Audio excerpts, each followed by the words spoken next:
Hey guys, we're back in the shop today, and I got my first F-head crank returned from the company that reconditioned this for me. I'll put their description down in the box below there. I sent this out to Michigan because I was having a hard time getting somebody to turn my cranks here in Connecticut. So I sent this out to a company called Crankshaft Craftsman. That's all they do is crankshafts. I boxed it up, I shipped it to them, and within 3 days they had it turned around and right back to me. So I was just quick checking with some micrometers the journal sizes for the connecting rods and for the main bearings.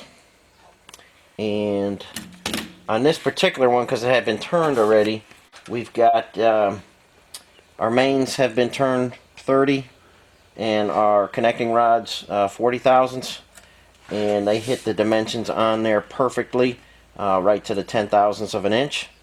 So I'm super happy with the price and the service from this company.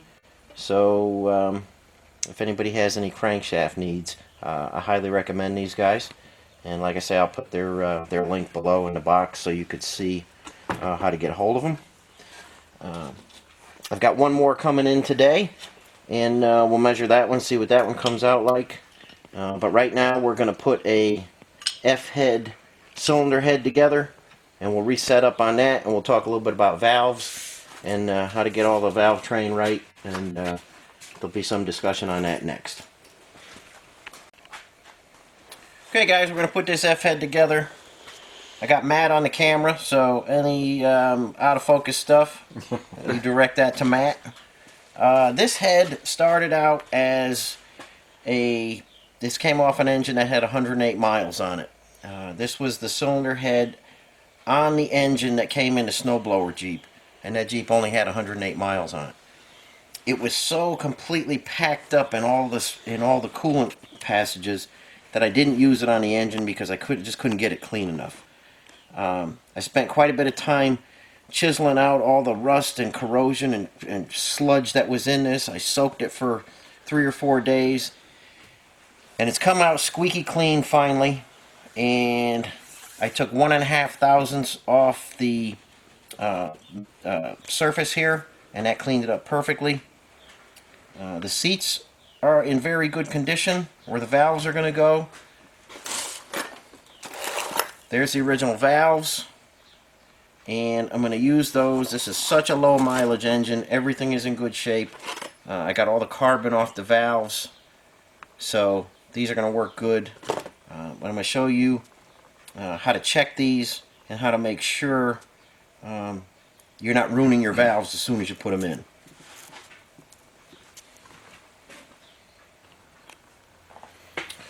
Okay. Here's the cylinder head, here's our original valves, and I see a lot of guys, they'll put the valve in and they'll put some valve grinding compound on that, and they'll hook a drill up to that, and they'll just spin this valve like crazy in the hole, and they think they're trying to get a good fit between the valve and the seat. Now, I'm not cutting the seats on this particular head because they're in very good condition. I will show on the next head that I do how to properly cut the seats and how to properly put the valves in. But for this, don't go in there, don't ever hook a drill to that, don't ever spin it.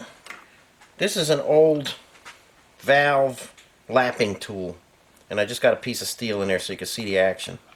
When you crank that, this would be attached to the valve. Look at the action when you crank that. You picking that up, Matt? Yep.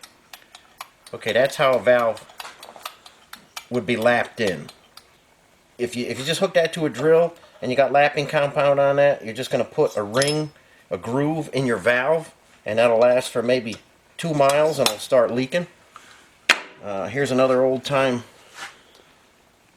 The cup is all screwed up, but you can see it's just, see the motion there.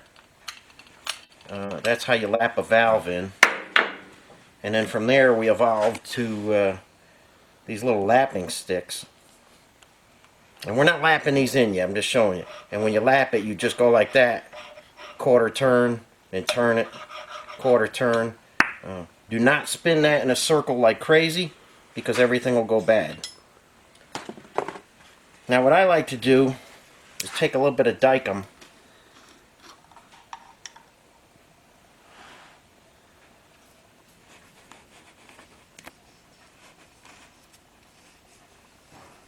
We'll put that on the seat. This is super thin stuff. A lot of guys use that machinist bluing and it's kind of thick, and it doesn't give you good results. So I like to put a little on the valve. You getting that, Matt? Yep. I like to put a little on the seat, and then we're going to let that dry. I'm going to do all the seats, and I'm going to do all the valves. So let me get this done. We'll take a few minutes, let it dry, and I'll be right back with you. Okay, I've got the Dykem on the seats. I've got the Dykem on the valves. I'm going to give that a few minutes to dry. And let me just start out by saying there is so much bad information out there about doing valves, installing valves, doing valve jobs, cutting seats, and stuff like that. You're probably not going to recognize what I'm doing. You may think it's odd the way I do valves, but there's a lot of bad information out there about valves. And when I cut the next head, when I cut the seats on the next head, I'll show you and talk about a 3-angle valve job. We'll cut a 30, we'll cut a 46, and we'll cut a 60-degree angle in the seat. And I'll show you why that's necessary. But on this particular head, like I said, everything is in so good a condition. The guides are in good condition, the seats are in remarkable condition, and the valves themselves. Like I say, it's 108 miles on this engine. So things may look foreign to you the way I get these checked out and stuff, but I'm going to show you how to do it without ruining the valve. I've seen valves come from shops, like I said, where they hooked a drill to the valve and they tried to lap it in there, and that lapping compound is super coarse, and they put a ring in the valve, and like I say, it just lasts for a minute, and the next thing you know, you're leaking. So 99% of the time you can cut the seat carefully and take a new valve or a reconditioned valve and not really need to lap it in. But if you do, I'll show you that on the next head anyway. But on this head, I'll show you how to check and make sure everything is sitting right, and I'll show you that right after this dries. Okay, I've got number 2 valve here. We're going to put it in the hole, and we're going to operate this as it works in the engine. It might look foreign to you, but this is how we're going to check our contact.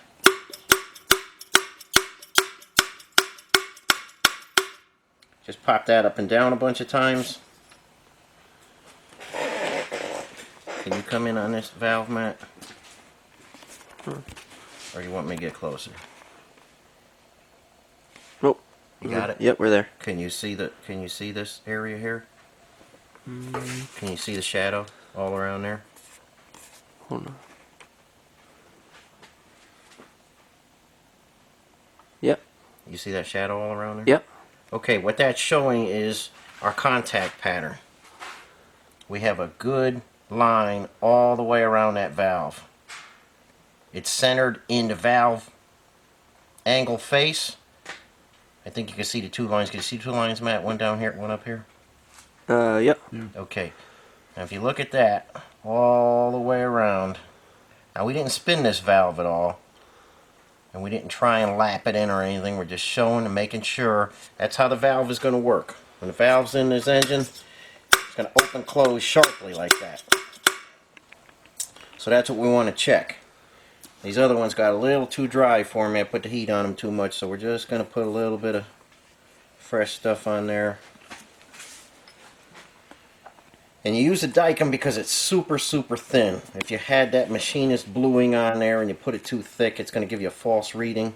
This Dykem is like water. It's super thin, so you know you're seeing a true contact pattern.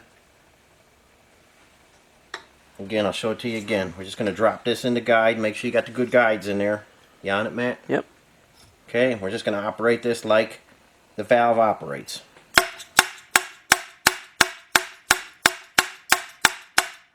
We didn't spin it at all. Take it out. Check it again. You can see the perfect contact we got in the center of the valve angle face.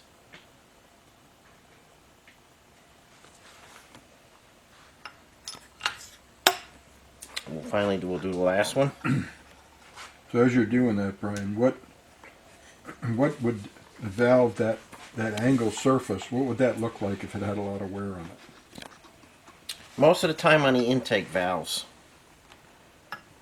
these will wear in like a radius, and you can feel it with your thumb when you go over it. This is nice and square.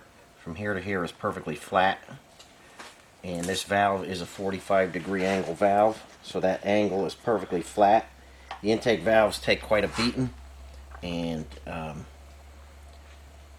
they'll wear like a little hollow in there, and it wouldn't, when we pop it up and down like that, it wouldn't show contact the whole way.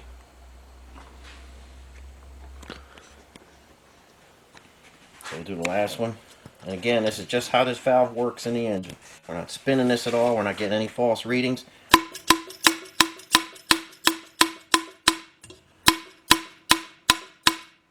Up and down, just like the valve would work. I got my finger messed that up, but you can see where we will seal perfectly with that clean line all around there. You picking that up, Matt? Oh yeah. Okay. We got a clean line all around except for where my finger hit it. Now we know these valves, and you can see the same thing on the seat. The seat has a nice, I don't know if you can see that. Oh yeah, we got it. Can you see that? Yep. That seat has a perfect clean area around it. There's no dicum at all on there. On something like this, I would not take valve grinding compound to it. Again, if you take your time, like everything that I try and stress to you guys, if you take your time and you cut your seats perfectly and you have good valves, you probably won't need valve grinding compound. You probably won't ever need one of these, but if you do, if something goes bad on you, if you wanted to turn that, you just, it's sticking, but you turn it like this. You never put a drill on there. You don't go in a full circle. You'll just ruin your valves and you'll have to start over. So, I'm going to clean all this stuff off. I've got new, old stock, sealed power, made in the USA valve springs that are going in here. I've got some fresh sealed power valve seals. We'll use our cap from the original valve spring. And the keepers were in very good shape. We're going to use the keepers again. I'm going to clean all this dicum off first. Then we'll get the spring compressor out, and I'll show you how to put the seals in there and compress the valve springs. Okay guys, we're going to put a valve and a valve spring in. It's our number 2.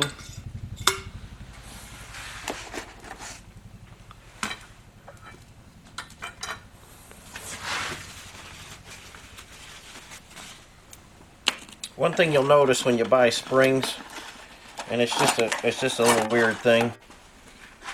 You see those springs, Matt? Yep. This is a factory spring, and this is a sealed power, but everybody that makes springs winds them in the opposite direction of the factory spring.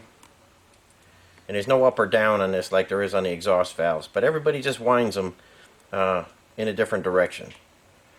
So sometimes you'll get one from one manufacturer that's wound like that one, and sometimes you'll get them in the opposite. It doesn't really matter.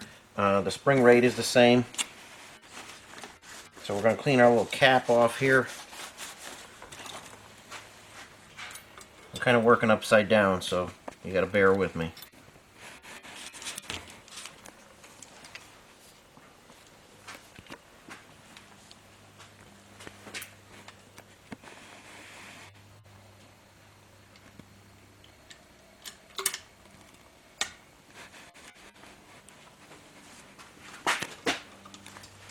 Okay, and we just turn the screw and it's going to compress the spring.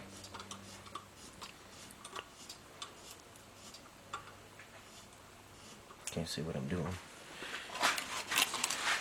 Okay, now the valve seal goes in next. It's just a tiny little O-ring.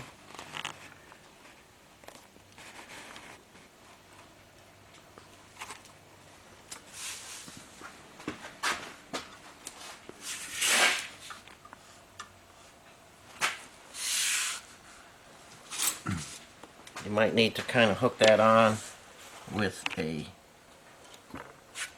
pick. Don't mess it up, don't tear it or anything.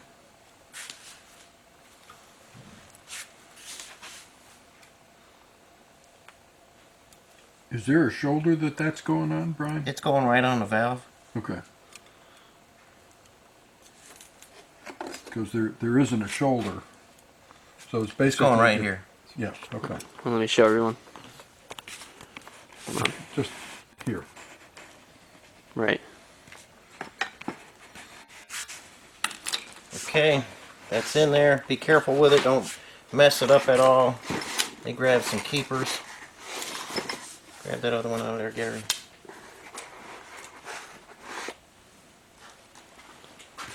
Okay, there's the keeper. I'm gonna put a little bit of Vaseline on that. I'm gonna stick that right on there so it stays.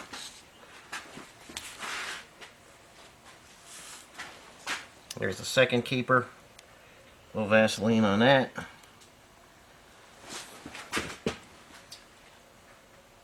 Okay, now both of those are pinched around the stem.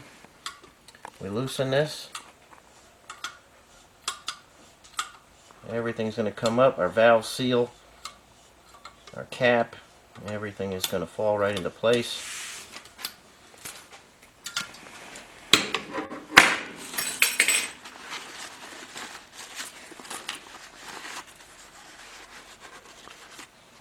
And that's what an installed valve and spring and seal should look like.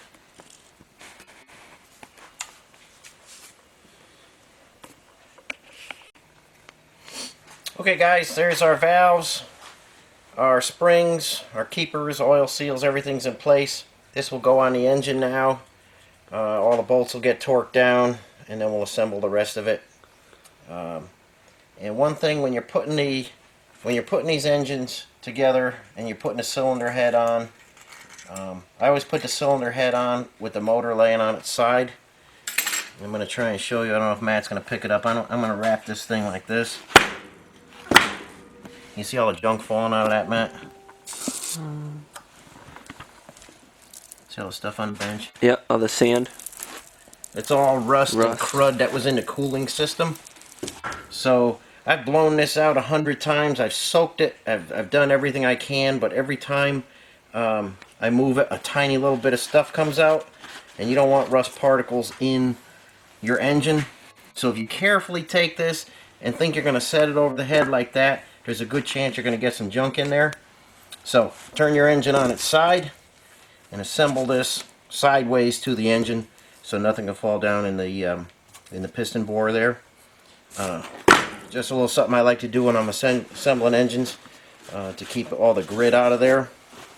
But I'll show you that more when I start assembling the engine. We'll go over that again. But that's the kind of junk that falls out of the cooling system. It's just rust and corrosion, and there's no way to get around it. So if you can, lean your motor over and then put the head on. So that's about all I have for you today. This F-head is ready to be bolted to a block. I have that soaking right now. A couple days we'll take the block and put it on the mill and deck that. Then we'll cut the valve seats and I'll show you how we put the exhaust valves in and assemble the rest of the motor.